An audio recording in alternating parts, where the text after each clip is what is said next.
Good evening, Sanya ma'am.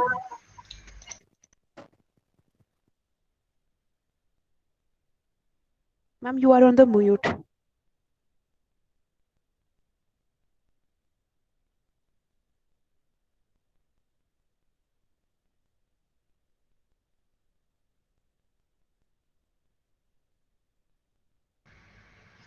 Am I audible now? Yeah, ma'am, you are audible now. Okay, thank you.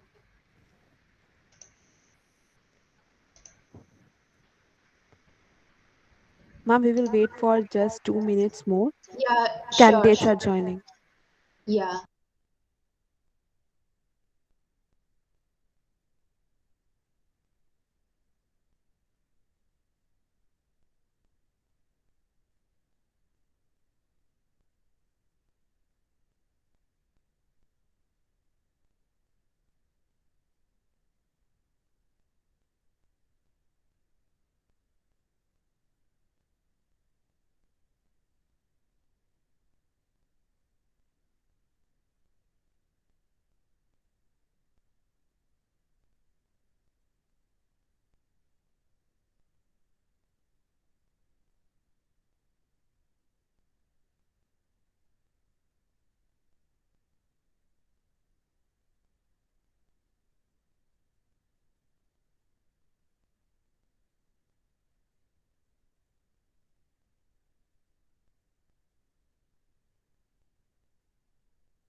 So, welcome everyone.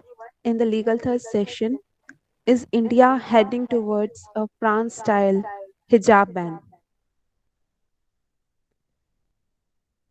And today we have on board Miss Sanya Darakhshan Kishwar.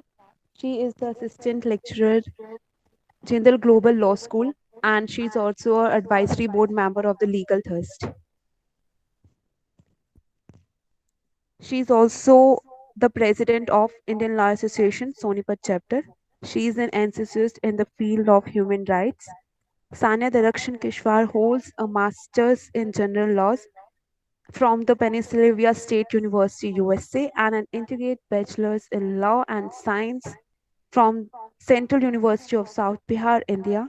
She is passed her LLM in the International Human Rights Law from the University of Leeds, UK, with distinction. Just wow. So, she is going to guide us now on the very burning topic of India today, that the hijab ban. She has won the recipient of the Best Law Student Award in 2018. She has a keen interest in the field of gender justice, and she has been a member of the Gender Sensitization and Equal Opportunity Cell in her undergraduate years.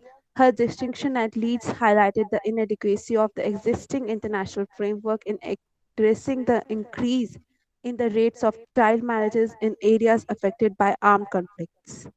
She received a distinction in her dissertation. So, going towards our topic, that is India heading towards the France style hijab ban.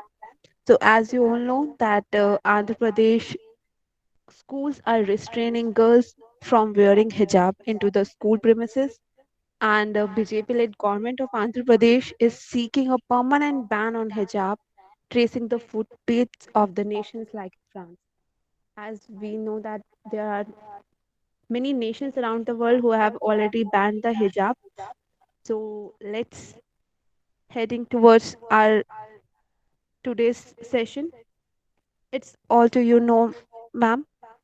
You can continue. Thank you so much. Just to confirm again if I'm audible and everyone can hear me well. Yeah, ma'am, you are completely audible. Thank you. Thank you for the kind introduction and good evening, everyone. Thanks to everyone who has joined and everyone who will be able to access the meeting once it's recorded and put up on different platforms. So, as the outline has been given, so we are going to talk about the very recent hijabophobia, which is going on in Karnataka. And I use the term hijabophobia, so it will be better for me to first define the term as and what I know about the term and why particularly I'm using the term hijabophobia to address the ongoing situation in Karnataka. So phobia, as we all know, is a form of fear, any kind of fear, and that fear might come from a dislike. That dislike might be because you don't like the ideology, you don't like the particular community, or any other kind of dislike. Dislike generally might not always result in a phobia, but when you start to stop people from or stop a certain thing to be in a certain way, and you want to mold that thing to a certain way so that it doesn't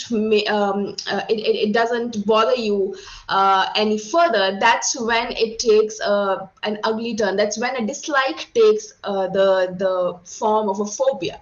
So we all know the term Islamophobia. It's a very popular term which is used to address the dislike and the resultant activities against a particular community because of the reason of them following certain religious practice or belonging to such a certain religion, right? So just in the same line, I'm using the term hijabophobia. It has been used by some other scholars as well who have written recently on this topic. Hijabophobia, I'm using this term because the ongoing situation is not just dislike against this piece of clothing, which is hijab, but there's a constant effort, there is a constant battle, you can say, between religious communities. One is battling for wearing the hijab and the other is battling to not let that community the females from that community wear hijab. So that's exactly why I'm using the term hijabophobia, because it has surpassed the line of dislike. It's not just that people don't like it and they turn around. It's like they really do not want them to continue with that practice. So now I have defined why I'm using the term hijabophobia, and I'll be using this throughout my talk. I'll be using this term. That's why I felt it was necessary to define this. Now, the ongoing situation in Karnataka is, you all might be knowing, I won't spend a lot of time in giving you a review and overview of what's happening in Karnataka. Of course, we are now also, the judgment is also reserved in the Karnataka High Court, but just to give you a very brief summary so that we can refresh our memories of what exactly is happening, and then we can go ahead and address the different issues that we could detect from what's happening in Karnataka. So basically, educational institutions in Karnataka, they started to actually tell female students in pre-college and college institutions to stop wearing hijab or niqab. So there's a distinction between hijab and niqab. Hijab is just the head covering, and niqab is the head covering along with and the burqa, as well as some levels of niqab also include covering your face. But the Karnataka education institutions have banned all kinds of coverings, including niqab, burqa, as well as hijab. So hijab, this basic difference has to be kept in mind. It doesn't cover the face, but they have, of course, banned that as well. The female students, and of course this is a headgearing which is worn by female students, so the immediate victims are the female Muslim students. Female Muslim students who wear hijab, of course. Now, so they are not allowed to enter the classrooms. We have seen very disturbing videos and images of teachers as well as the students being told to take off their hijab as well as their burqa, right? And on the streets, they are not even allowed to enter the class or the building, so that they could take off their outer clothing cover, outer clothes, so as to get in line with the so-called uniformity principle that these institutions are mandating. So there are other disturbing videos, and I'm sure many of you, almost all of you, might have seen those videos in which we have men from one community trying to intimidate a woman from other community. And the distinction between the two communities here is so clear that a piece of clothing could very easily help us identify which person belongs to which community. So the people who are revolting against wearing of hijab, I mean, these are people who are sidelining with the Karnataka Education Institution's decision. These are people who actually are wearing other set of religious clothing, and that's generally the saffron shawl or saffron scarf that they put over their shoulders. And it's very clear, it's a very clear distinction that you could see between and a rift between these two communities.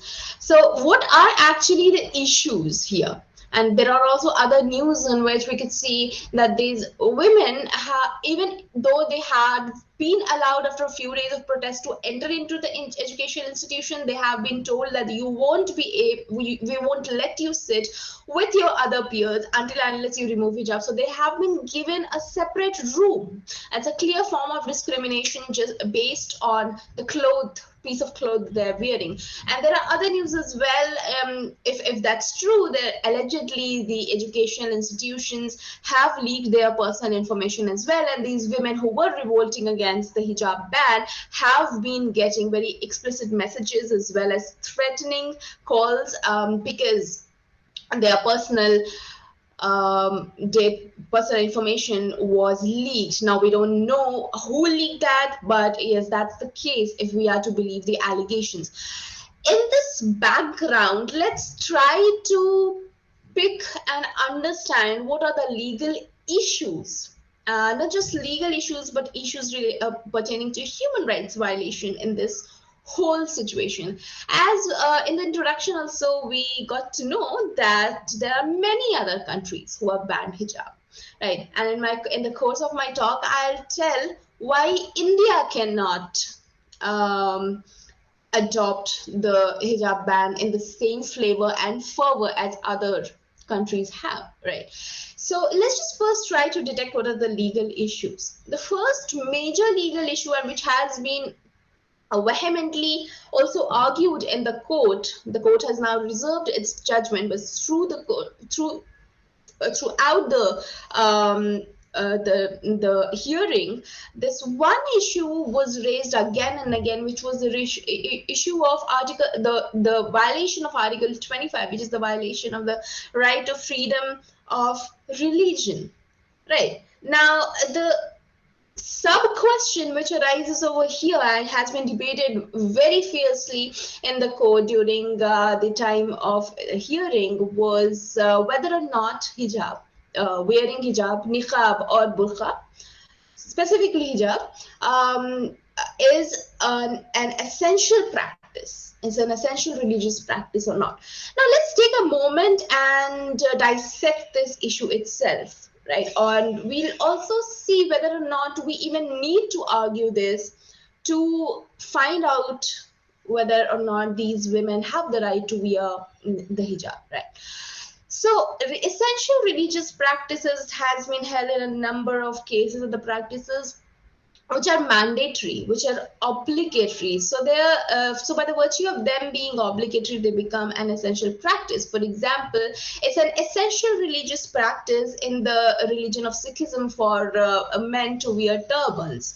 Uh, for example, it's an essential religious practice in Islam to offer namaz. It's an essential religious practice um, in in in Islam as well to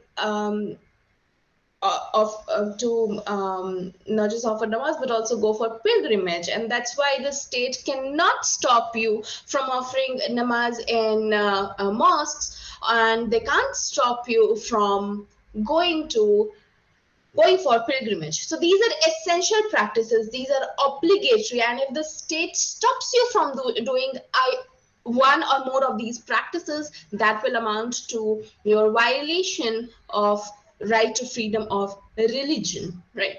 Now, the Article 25, it doesn't just talk about religious freedom, it also talks about freedom of belief and conscience, which are subtly different, but or not, which are similar but not same as freedom of religion, belief, conscience. All of these are a bit different because religion is something, the religious practices are something which you get from most excuse me, most of the times from the religious books, but beliefs and other practices are some things which you can also get from sources other than religious books, and these sources could be anything from a person's personal cultural belief, cultural tradition, and this can be anything other than and these can be things like interpretation of the religious text as well. So, talking strictly about Islam, we have four primary sources: the Quran, the Sunnah, and Hadith. Sunnah is the practice of Prophet Muhammad, the way he led his life, his practices.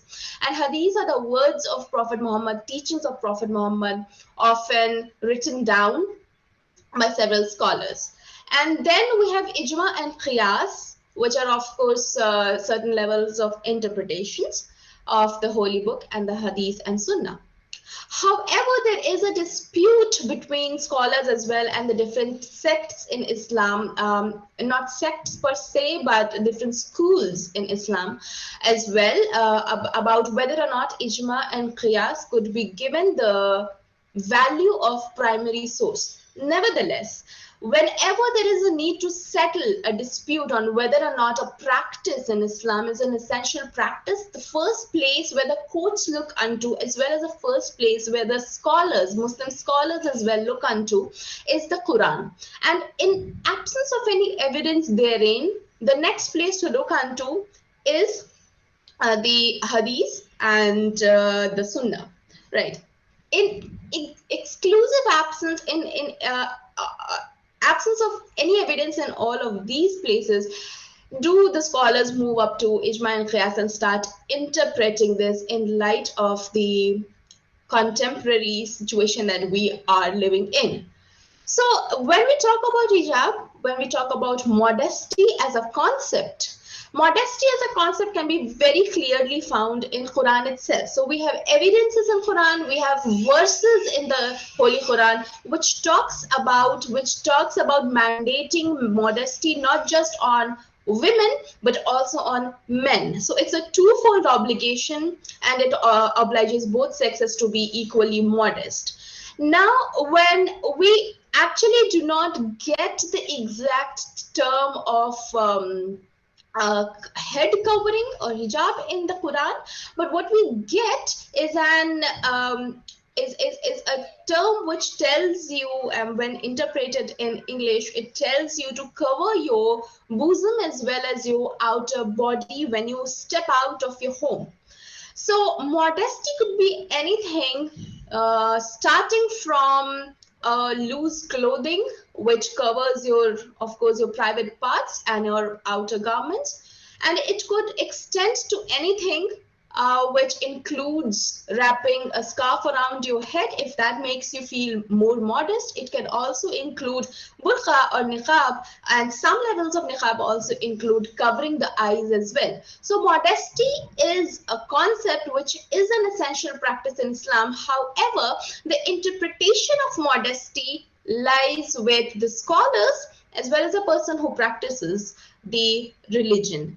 However, modesty is a rule, and therefore any interpretation of modesty also becomes a rule, an essential religious practice in Islam. So if a woman wants to think that niqab will make her more modest, a loose niqab which doesn't cover her eyes but covers her face, that of course is modesty, and then it becomes an essential religious practice. If a woman wants to think that hijab will make her feel more modest, then that's an essential practice in Islam.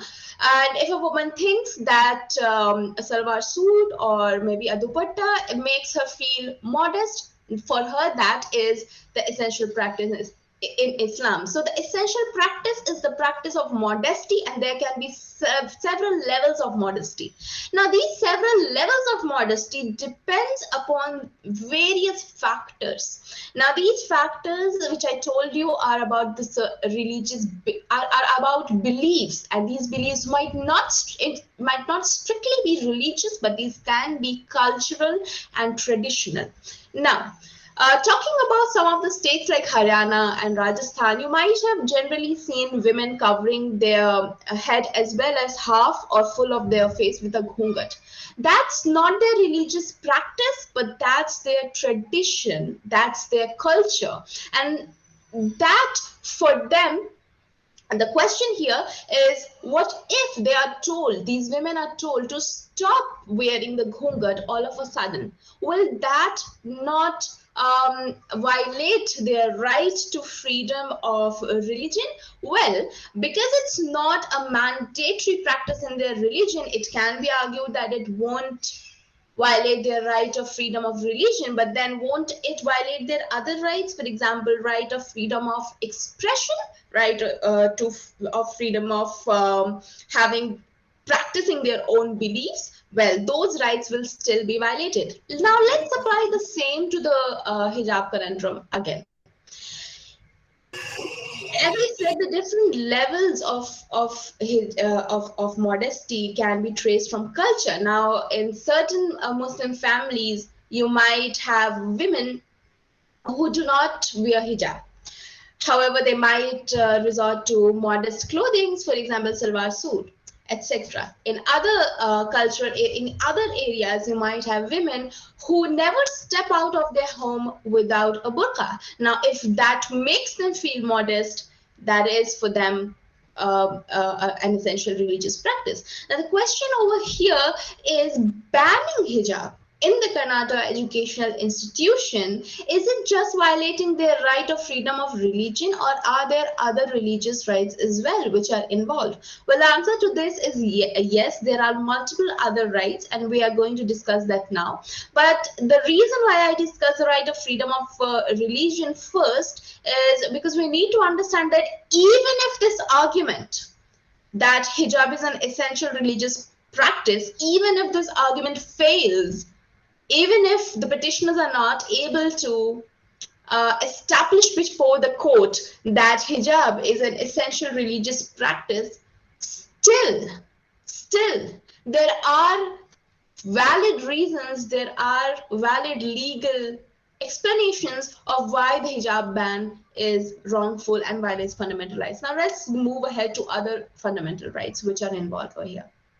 As I told, freedom of expression. Freedom of expression also includes freedom of the way you express yourself. Now, clothing is a well established way of expressing yourself.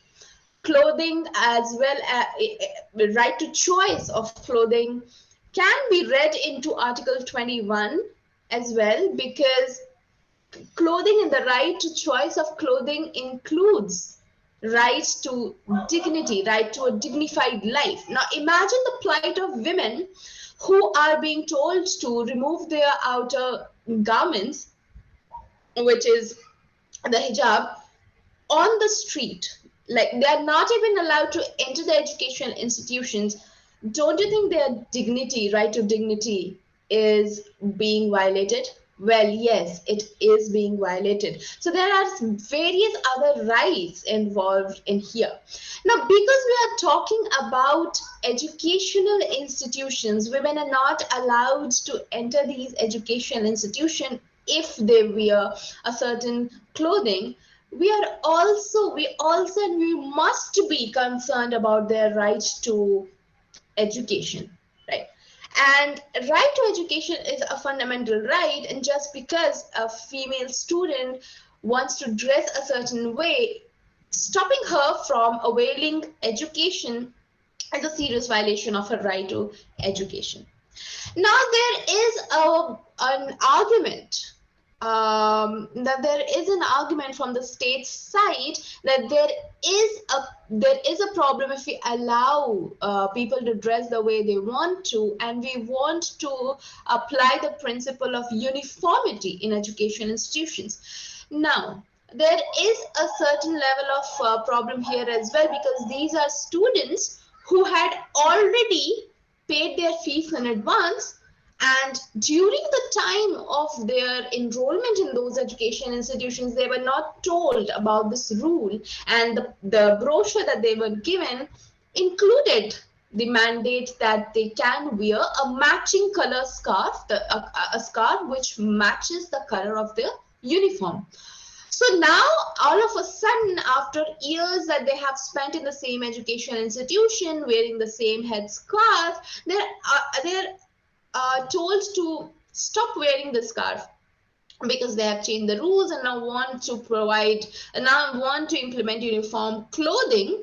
That is where the problem lies. Now, if this would have been a situation where a school does not intake female students or male students who are not ready to abide by their uniform clothing policy, if that were the case, then this whole issue would not have arisen, because then, well, the school has made it clear right at the time of admission. If you agree, then you go. If you don't, then you of course you have other options. But the problem here is even more serious. These are students who have paid their fees.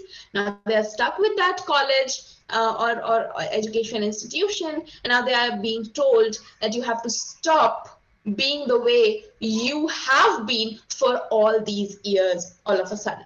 Right. So that explains the revolt or the dislike against the hijab ban. Now let's take a moment and look up to the uniform clothing argument.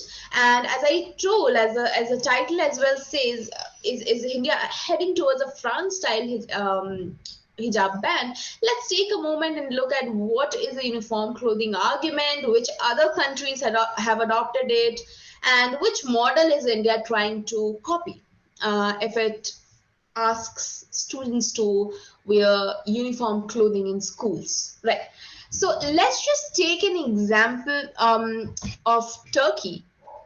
Turkey had for long banned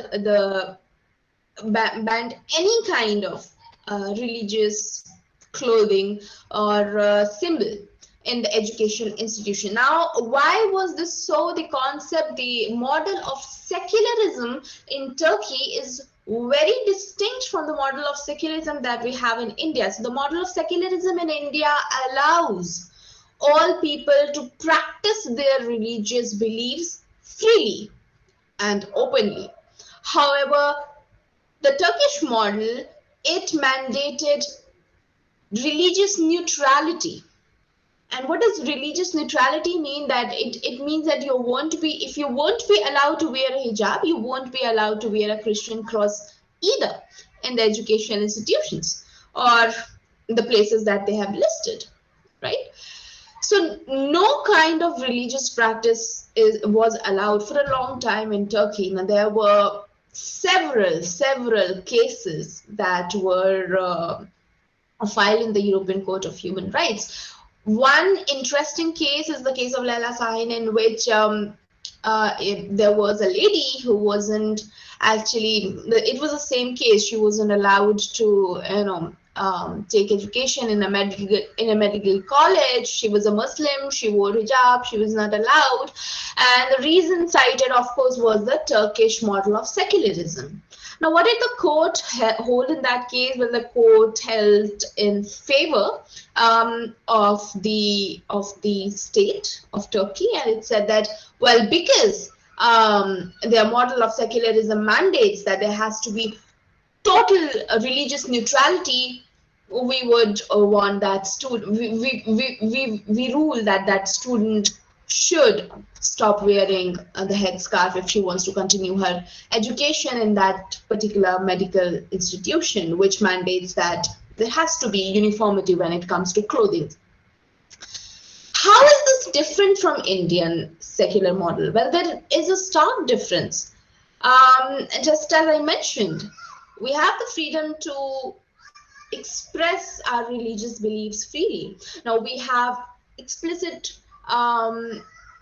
very clear mandates in the constitution itself, which allows Sikh men to wear turbans, carry kripans, even in the aeroplanes. Right now, that is exactly why the uniform clothing argument, which of course has been borrowed from Turkey, will not work in India. The only way it could be made to work is changing the concept of secularism, which is again a non-welcome decision if the government ever takes it. That absolutely will never be welcomed by the citizens, nor would it be, nor should it be welcomed by the people, by the international community at large. Right. Now, let's get back to Turkey, the place from where I think India borrowed this principle. Well, there are other countries as well which have a hijab ban. For example, France, the leading example. But this uniform clothing argument, I believe, on my preliminary research, is borrowed from Turkey. Let's get back to Turkey. Does Turkey continue its hijab ban? Does Turkey continue its um, neutral, religiously neutral secularism model? Well, it doesn't. After the change of government, the ban from hijab has been lifted. And it has not just been lifted from educational institutions, but the latest lifting of ban in Turkey was lifting of ban of hijab by female military officers. That was the last wing of uplifting the ban of hijab and other religious clothing in Turkey. So now we are taking a principle of religious neutrality from a state which has already discontinued this practice. So India, of course, cannot go ahead with the uniform clothing argument. There are other reasons for this as well. A uniform clothing will apply to not just one community, it will apply to all other communities. If we want to apply uniform clothing in schools, education institutions, workplaces, of course, we'll have to tell Sikh people to stop wearing turbans then. We'll have to tell Hindus to stop wearing the thread that they adorn on their hand, on their wrist. We'll have to maybe then stop married Hindu women who wear sindoor and Mangal Sutra to stop wearing that. Bindis, we'll have to tell them not to wear that. What is religious neutrality? What is uniformity? Well, Karnataka educational institutions want every student to look the same if they are in the school. Then that means after the festival of Raksha Bandhan, you cannot wear Rakhis. Is that what the government of Karnataka wants? Well, then we'll have to see how it gets implemented. For now, the argument was given that we have told the students to not just stop wearing hijab, but we have also told the other students to stop wearing the saffron scarf. But is that so?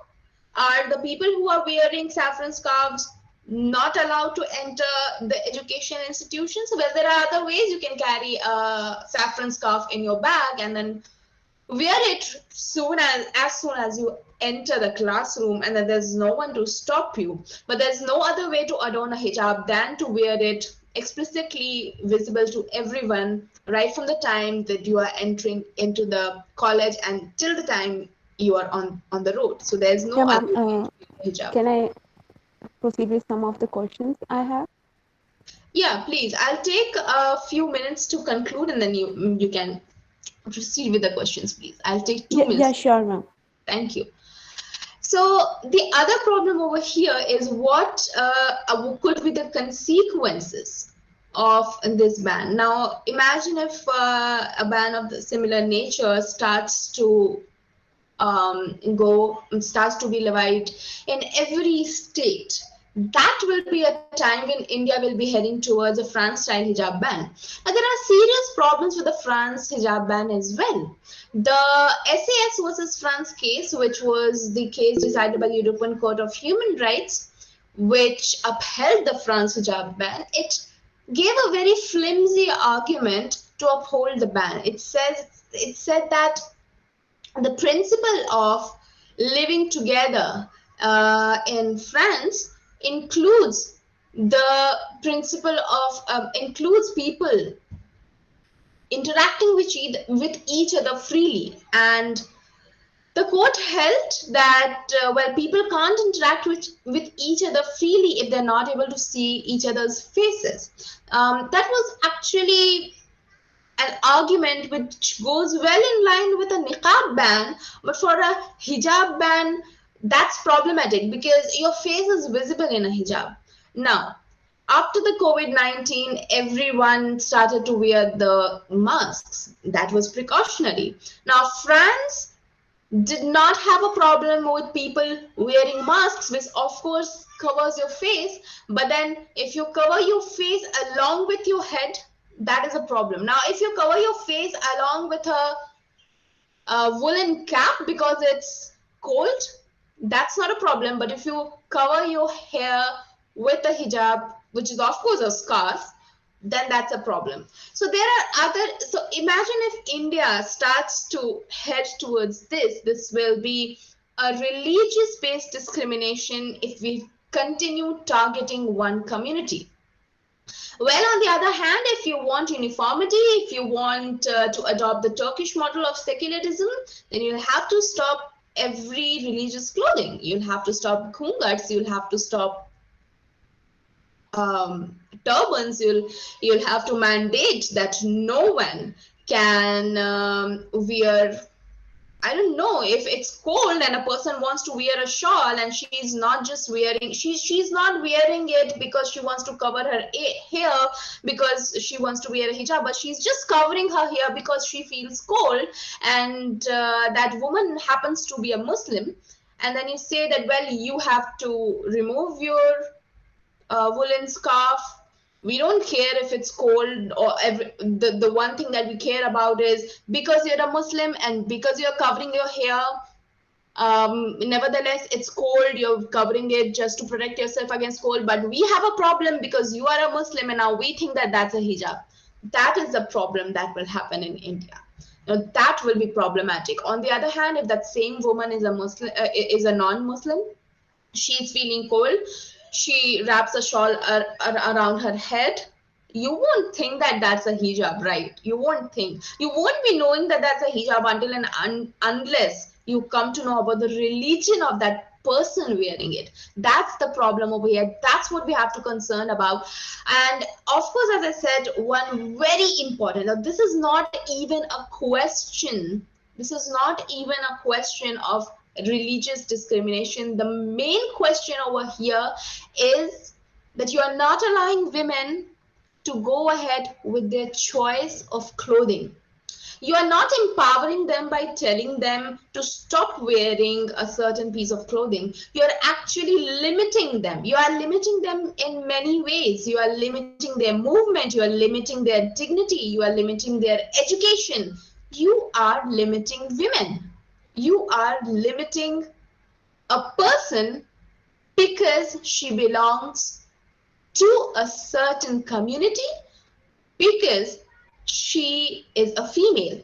Now, this is the problem. This will be the huge problem which will happen in India if it goes anywhere near to a France-style hijab ban, because we are a country where women are not that educated, and when it comes to Muslim women, education rate is very low, even lower, right?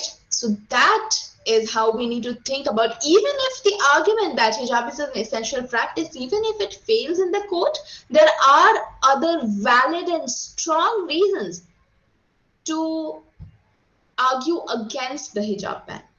So those are all the the points that I had from my side. And yes, we can go ahead and take the questions. Thank you, ma'am. Thank you so much. And you beautifully presented all the things related to the hijab ban. And even I came to know some of the good points, and really they are that good points that I can present it in some of the debates, competition if I'm going to have regarding the hijab ban, because the points have no answer in fact. And my question is that we recently Supreme Court of India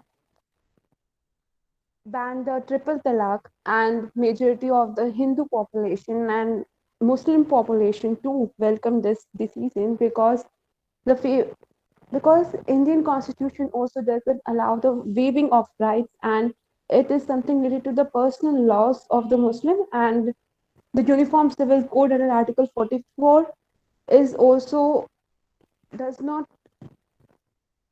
it also does not supporting this thing that you will discriminate the women just because I lost you they there. Could are you women please? are connected to some of the special religious community. But my question here is that, in your sense, that hijab is related to some of the restrictions that we put on the woman, or is it just their will that they are wearing anything, and is it related to the will of the woman that what they want to wear, as the Sonia Gandhi said that, and also the Priyanka Gandhi said that if a woman wants to wear bikini, then it's her choice, and the same goes with the hijab. But some of the politicians said that the hijab is just a restriction that the Muslim community put on the women's side, and there does not put any such restrictions on the men.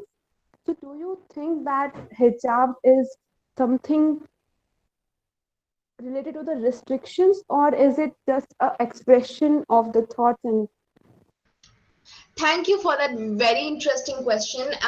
So, when we talk about restriction, it also includes the question of whether the person who is wearing that particular piece of clothing is wearing it with their own free will.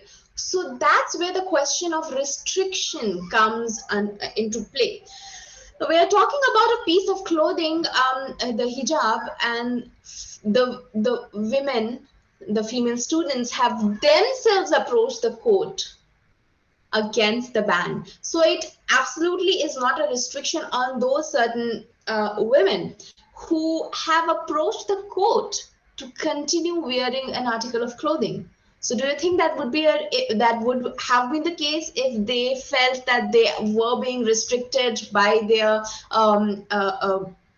by men in their communities, or maybe elder women in their communities? If it would have been a restriction, they would have been happy. Well, okay, they're banning hijab, now I am free, now I can put it away, and then I can go to school, and no one will even tell me why are you doing this. I can easily say that, see, the government has banned it. But that's not the case. Women are protesting against the ban. So, talking about hijab, talking about modesty, as I told you, the concept of modesty in Islam is something which is mandatory. It's not just mandatory on women, it's mandatory on men as well. So, men in Islam cannot just wear immodest clothing and go on the street. So there are certain levels of restrictions for men as well. They have to lower their gaze while walking. They have to wear loose clothing so that their private parts are not visible. It's absolutely the same as it is for women. Now, for women, there are certain other interpretations of the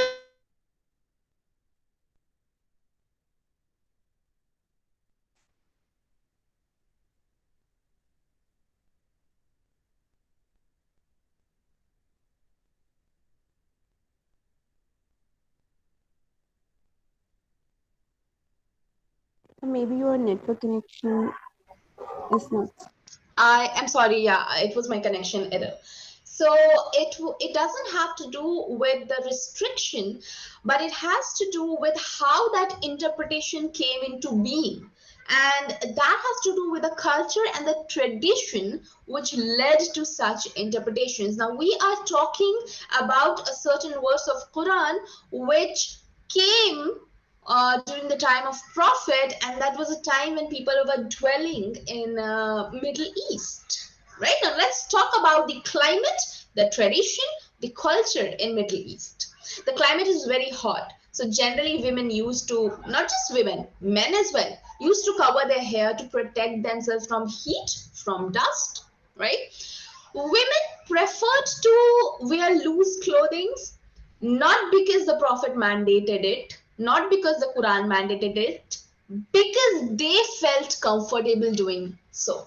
Why did they feel comfortable doing so? That was because the time when we are talking about this practice came into being, the practice of hijab, how it came into being, that time was when um, the areas were struck by war. It still is, but there were differences between different tribal clans, and non-Muslims were targeting Muslim women because they didn't want Islam to spread.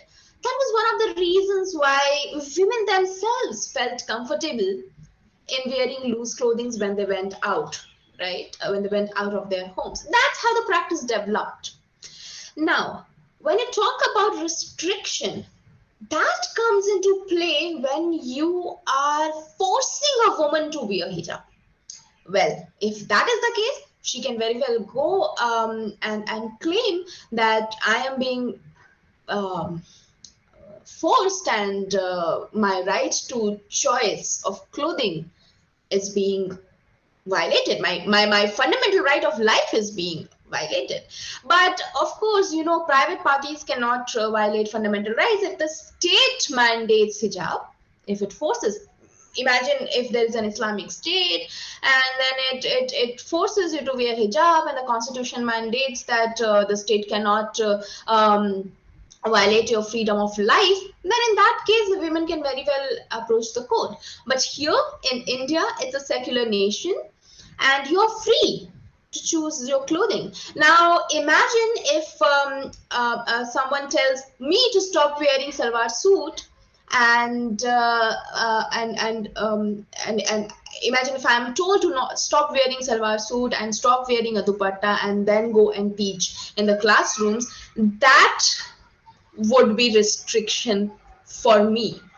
For me, that would not be emancipation, that would be restriction, right? That would be stopping me from being empowered, because I feel empowered wearing a dupatta, I feel empowered wearing salwar suit, so I have the right to feel comfortable in my clothing so that I can um, Yeah, completely continue get with your in, point.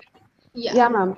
And as you said that the restriction we put on the hijab is something related to the freedom of expression, but there are, as you said, that private parties cannot violate the fundamental rights. Only state can do that, and we can sue the state under Article 12 for doing that.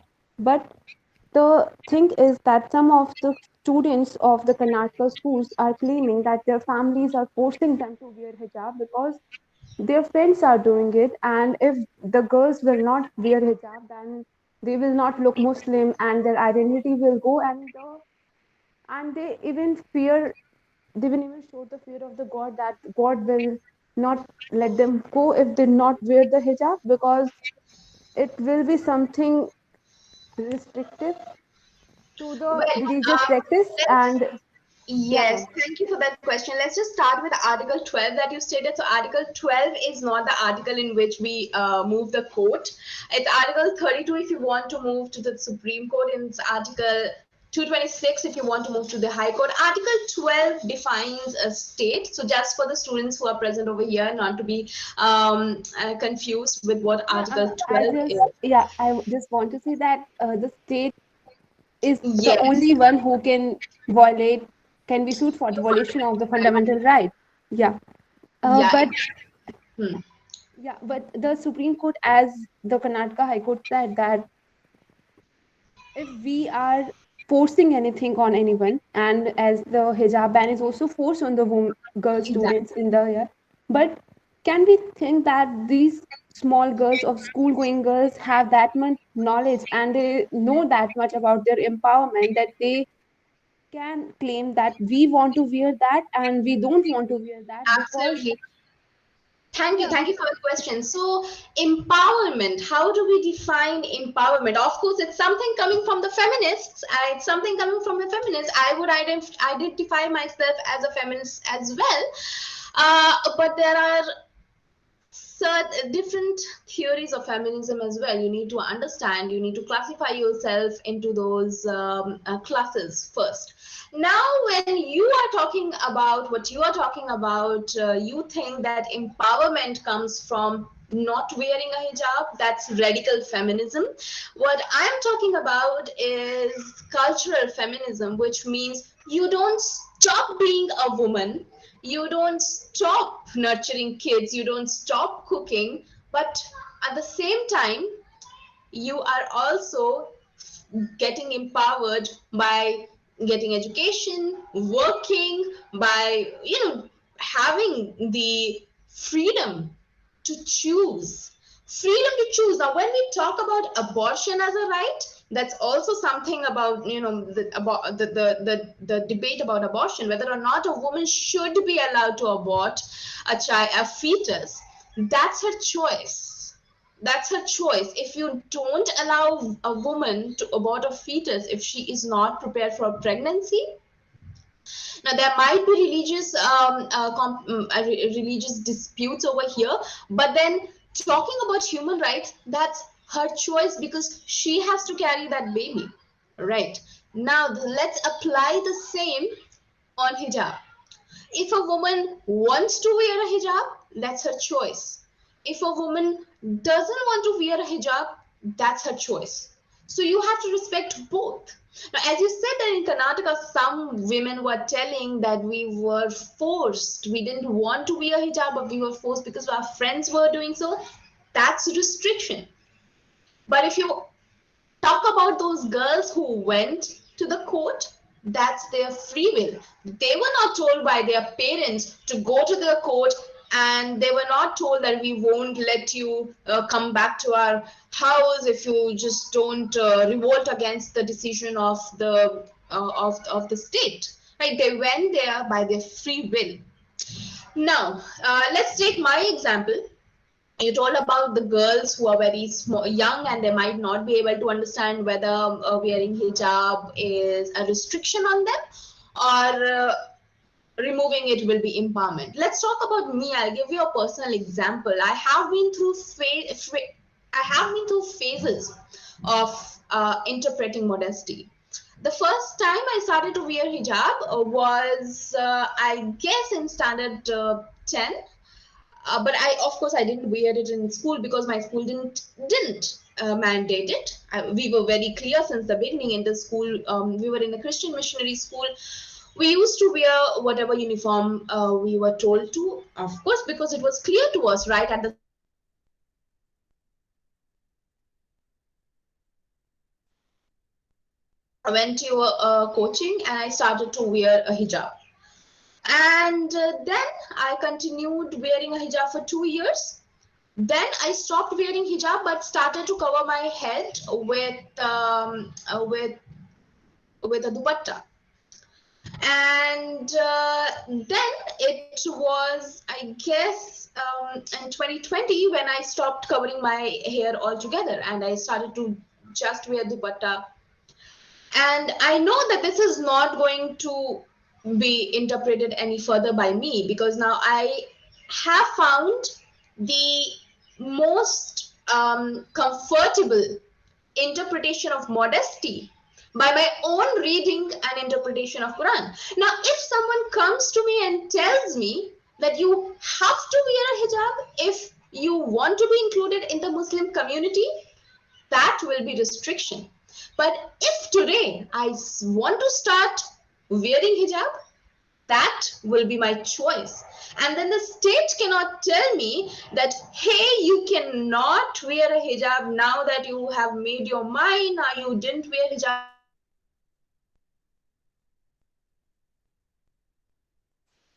from wearing hijab. Why?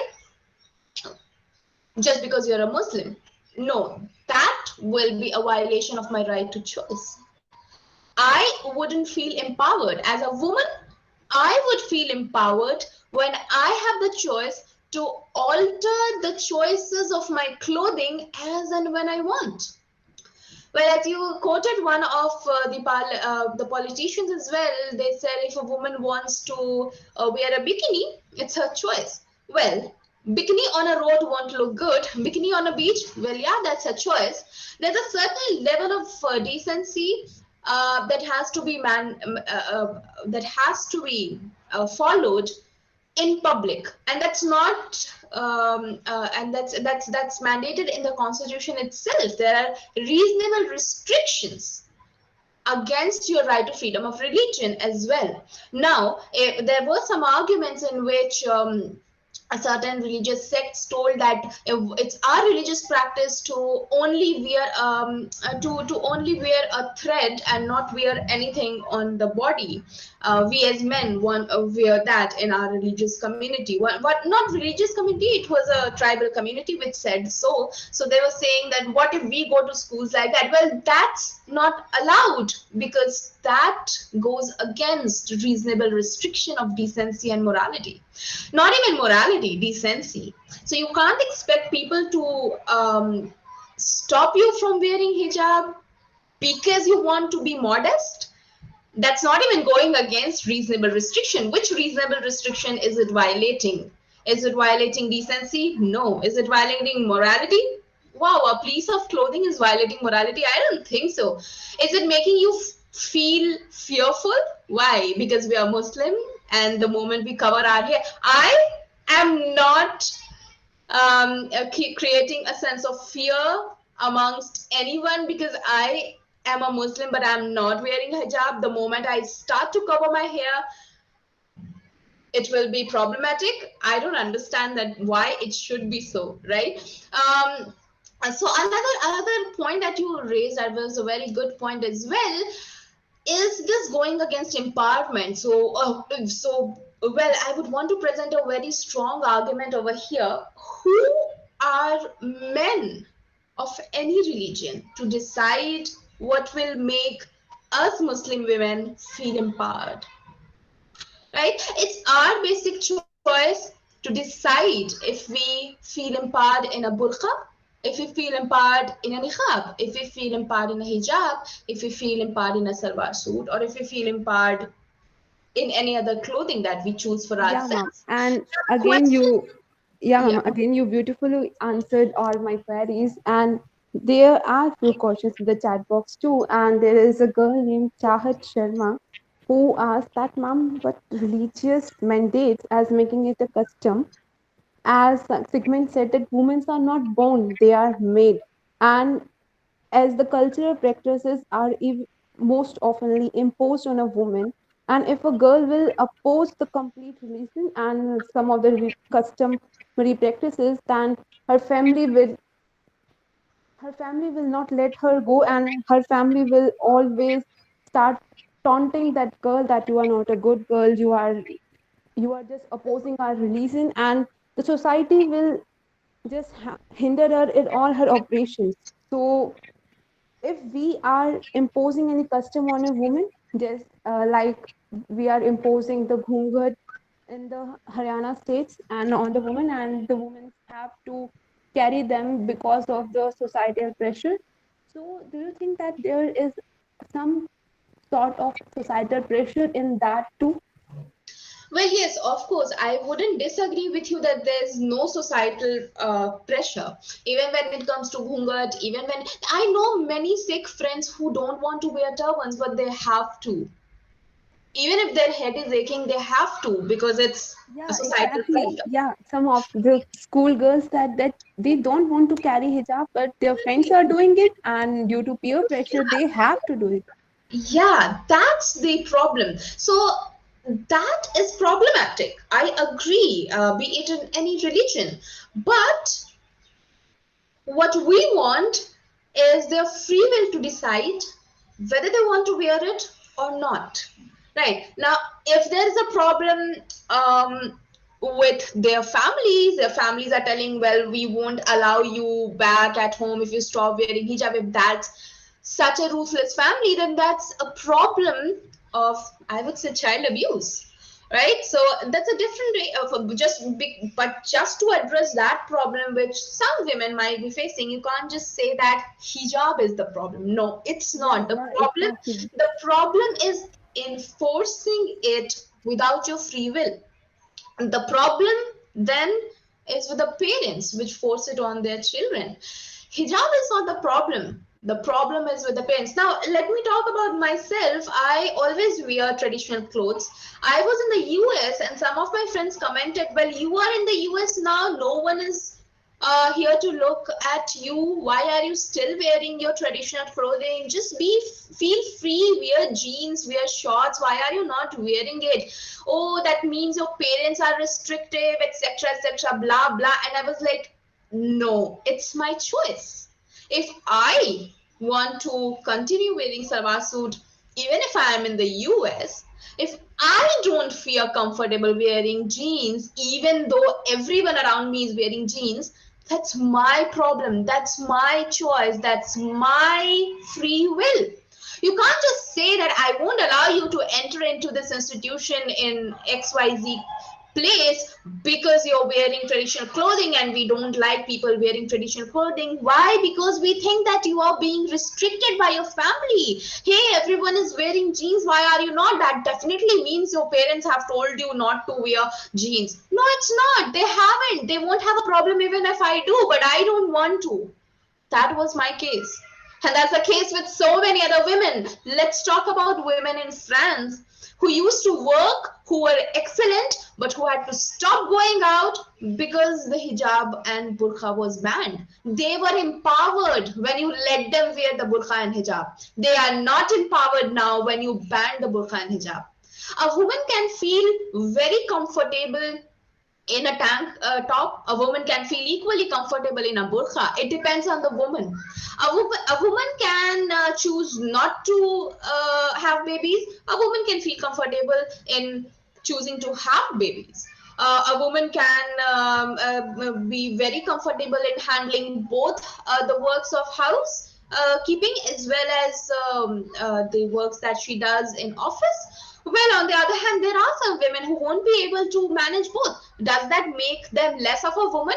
I don't think so. Then, if that is the case, you will be telling that a woman wearing a sari, working in house, having a baby in her one arm and cooking with the other arm is not empowered. Well, I think she is the most empowered woman if she's doing that with her choice.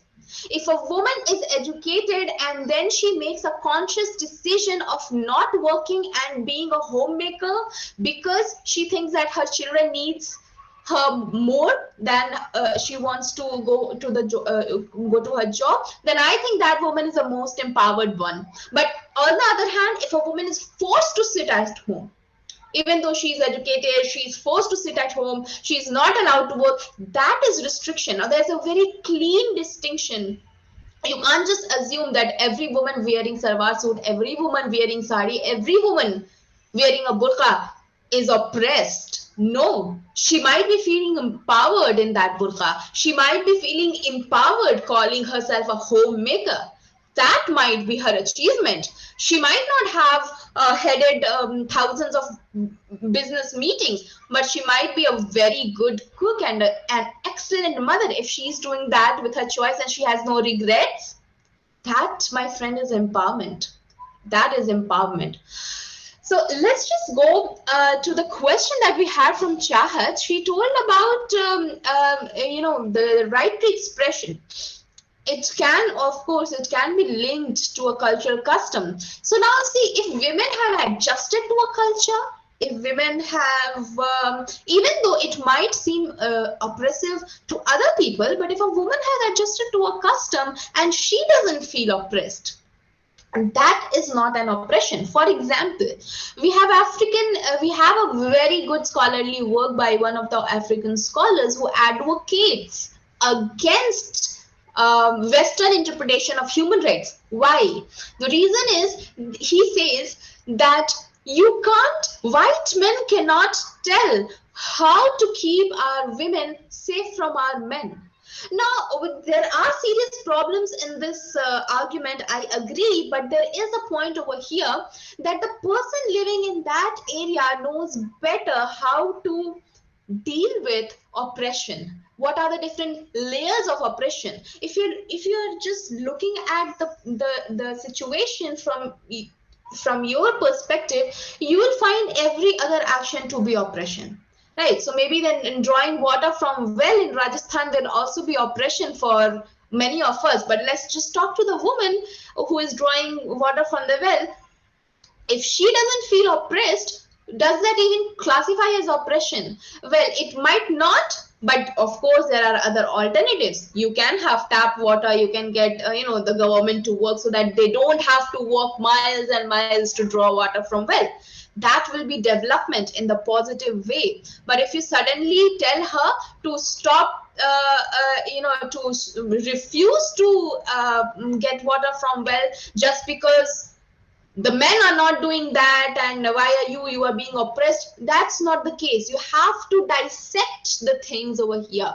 Now, it will be oppression if the woman asks her male counterpart to help her in household work, and maybe he refuses or rebukes her. That will be oppression, right? So that we have to Yeah, understand ma'am. that the And activities as well, they have to be aligned with the culture and the tradition. Let's go to the next question. I see. yeah, ma'am. And Nidhi also had this kind of question, and I hope that Nidhi have get her answer because the ma'am has answered that part in the Chahat question. And the next question of mine is that what I thought and what I get from your answer, that what the solution is, the solution of not oppressing the woman and saving her from the oppression is just the development and spreading education and making her aware of her rights instead of imposing any restriction of or banning on them.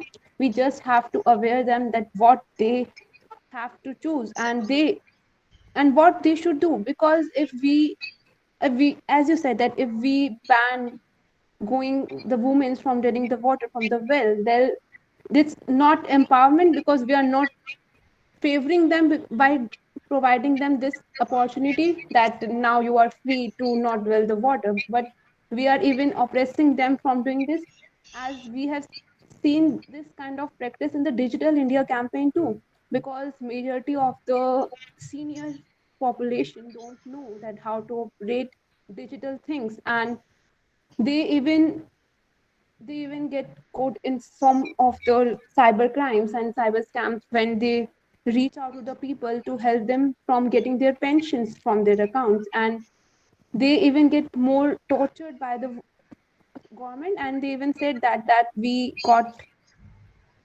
much torture when we have to draw money from the bank accounts, and before we used to get the money from the counter, and it's easy for us to get the money from there because from the bank account we used to get caught by some of the cyber criminals.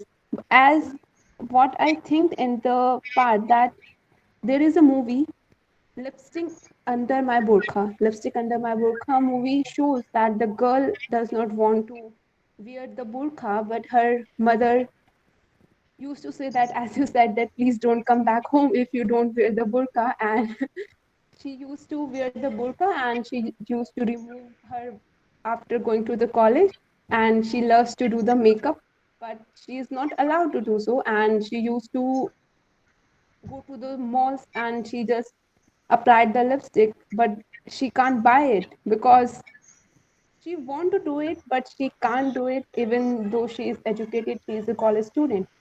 But can we think that a school going girl under the 10th standard is that not educated to make decisions for herself, or is it that the families is making decision, and is it that the petition who approached the court may be supported and may be forced by the community, special community, to go there Well, because yeah well, yeah, because the OVC said that The Well, I don't want girls to now know have, yeah, what certain. Well, I don't want. Let's not go into that. What a certain politician said and what they don't didn't, because every politician is just concerned about votes and their nothing else. politics, No yeah. one will talk about your rights. Hey, no one. So let's just not talk about what certain politicians said, be it Priyanka Gandhi or OSC. Let's talk about the petitioners, right?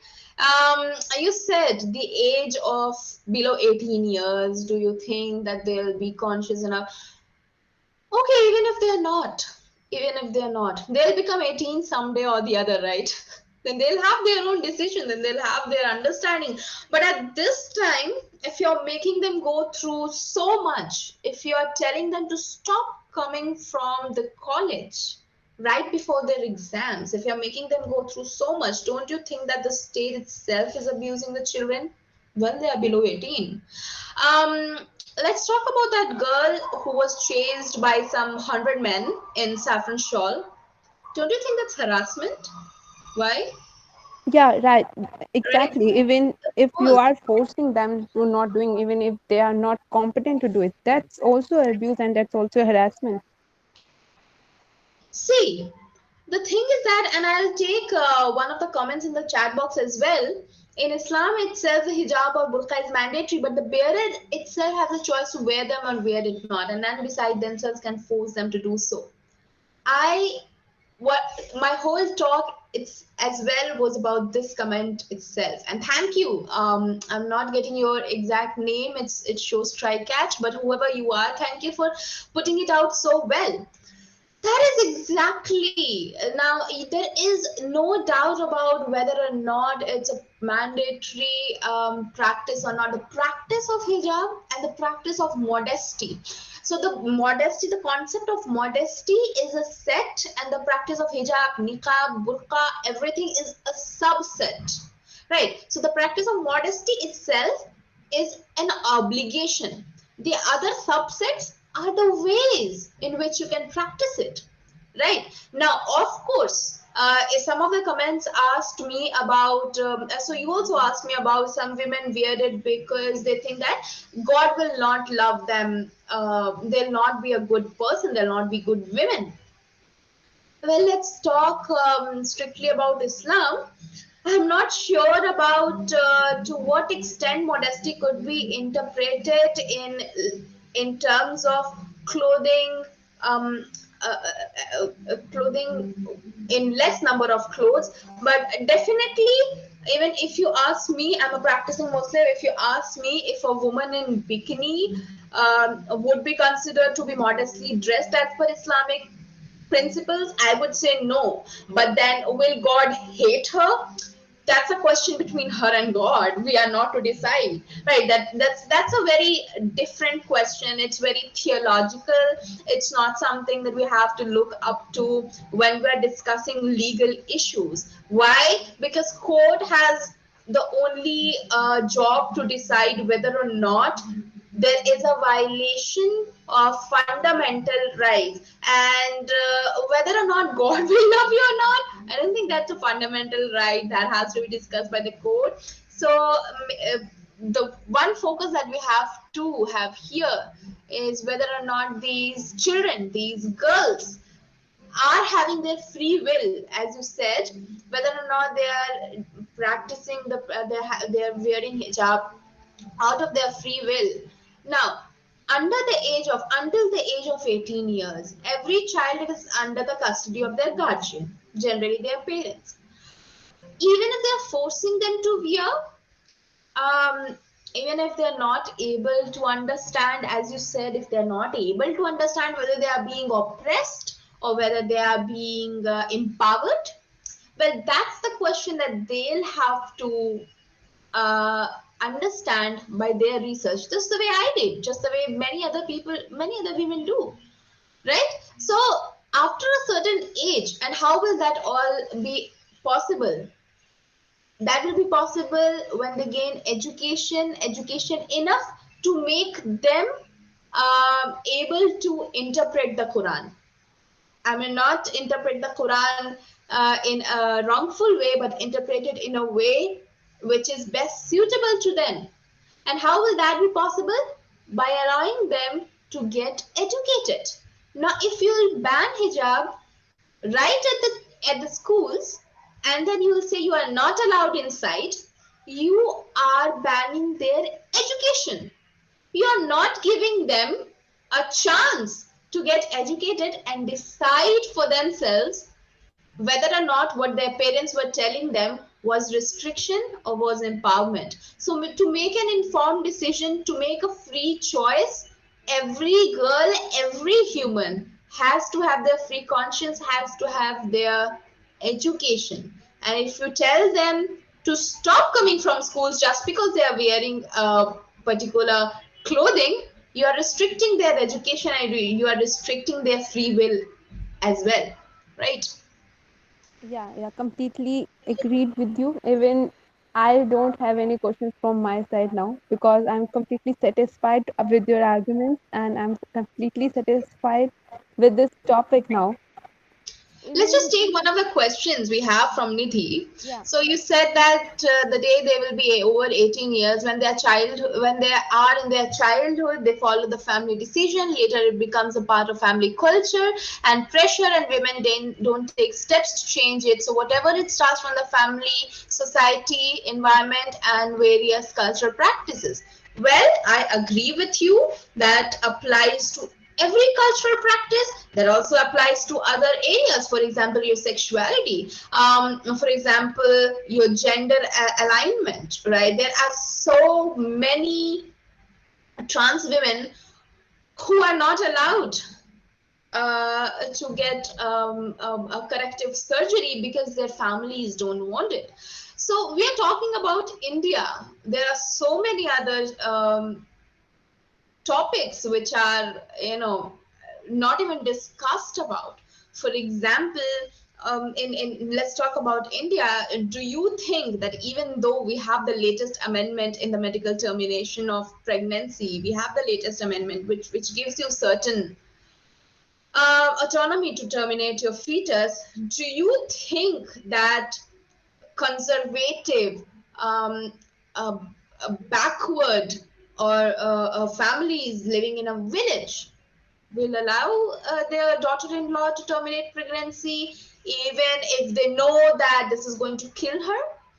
No, I don't think so. They will.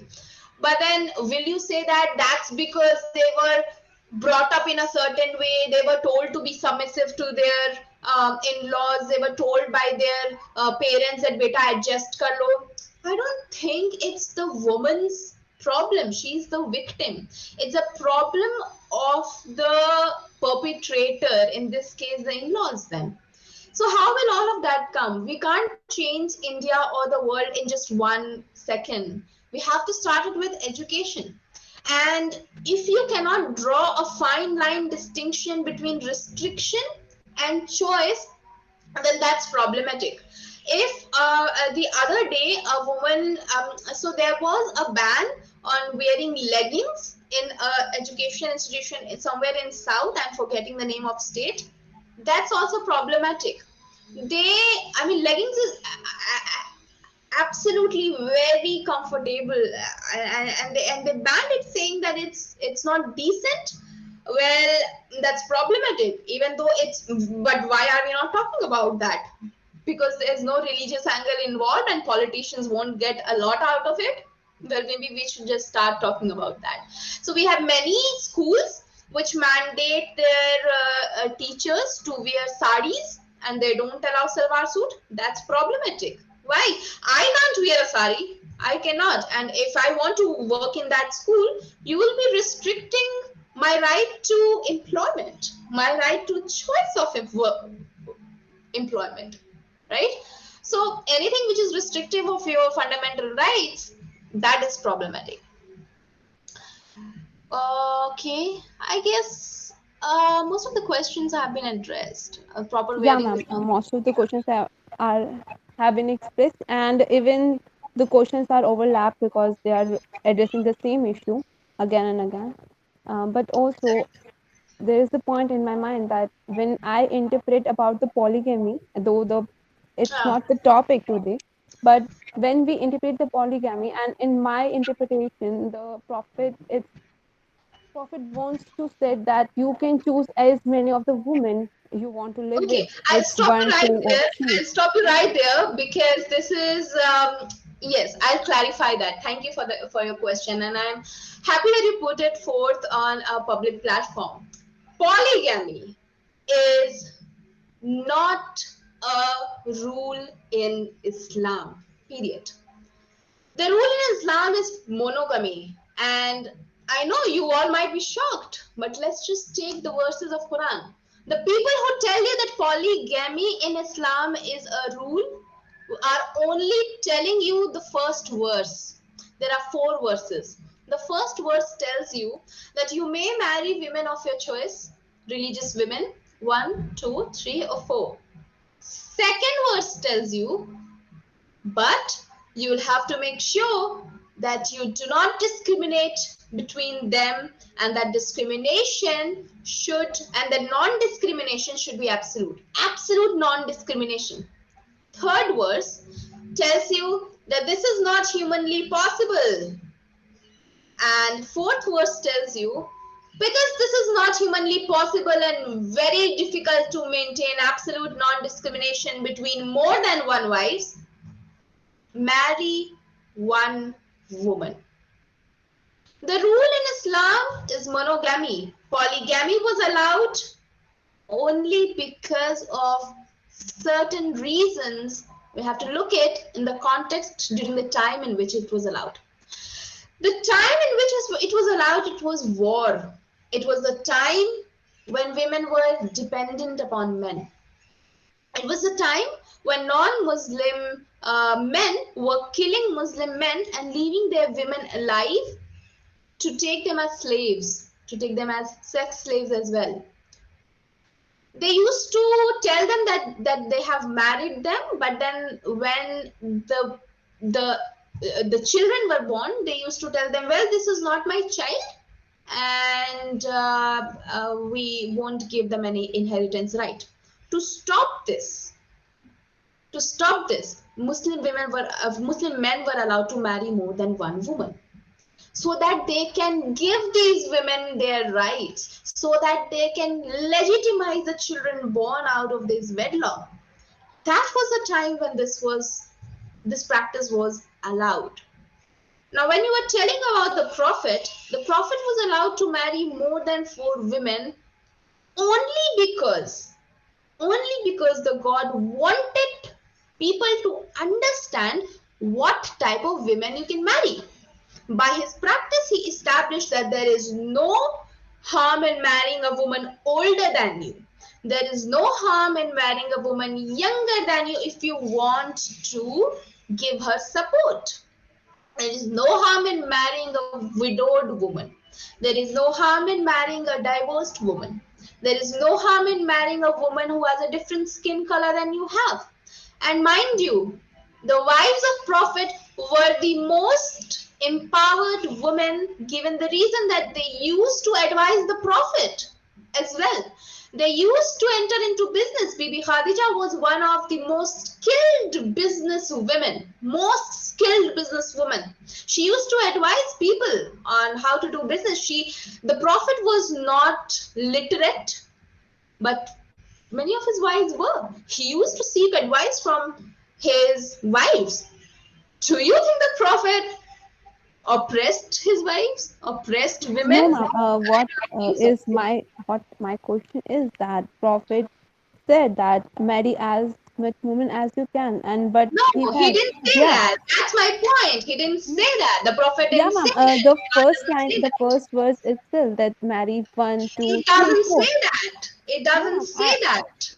I am I not going to let understand this the question four on the verses public as you forum. said I'm that. sorry, I'll cut you off there. It doesn't say that. The Prophet never said that. Marry as many women as you want. I'll cut you off there. So sorry for doing this on a public platform, but I hope everyone is okay with me doing this because the verse doesn't say that. No, ma'am. Marry as many women. What my next line is going to be that the people gave this interpretation. I'm not saying that that's It's the the truth. problem of the people. Yeah, it's the It's the problem. interpretation of the law that many of the cases when Hindus challenge the polygamy in the Islam, and the Islamic petitions used to say that, Talking about Hinduism, polygamy was a rule until 1955 when it was amended in the Hindu Marriage Act. While talking yeah, about Islam, polygamy was never a rule. So let's just cut off this argument over here, lest we make it political or religiously discriminatory. I would want to maintain the decorum of the public platform as well, because certainly it's not a ground of discussing theology over here. What Quran said, suddenly I'm a practicing Muslim, might be knowing a little more than you over what Quran said and more what Quran didn't. So maybe if there are no more questions, um, yes, we yeah, have a ma'am, question from we can Ankit. conclude with the session today. Yes, we have a question from Ankit. Ma'am, do you think that the community discrimination and religious discrimination started from the last 8 to 9 years? I would totally agree with you, Ankit. And over here, I would also give a point that this religious discrimination has been highlighted with certain political motive. And as you said rightly, 8 to 9 years, we have been seeing an aggravation. So it was never a problem who was standing beside, whether or not we were singing prarthanas in the morning prayers. We used to sing Sanskrit hymns in the morning prayers. We never had a problem as Muslims singing Hindu, singing verses from the Vedas. We never had a problem. We never objected it. We did it throughout our education, throughout our school days. But now suddenly people are having problem with women wearing headscarves, even though they have been doing this for a long time. How has this been? How has this been developed? Well, of course, when the concept of religion has been started to be linked with politics, that's when the problem started. So, Ankit, I would totally agree with you. I would totally agree with you. Thank you for putting it out loud there. So yeah, maybe we could sum up the event if there are Yeah, no ma'am, more. we can conclude with the event. And thank you so much, ma'am, for joining us today and clearing this point so beautifully. And you left no point of argument, and there is nothing that doesn't satisfy us today. And thank you everyone for joining us. Thank you.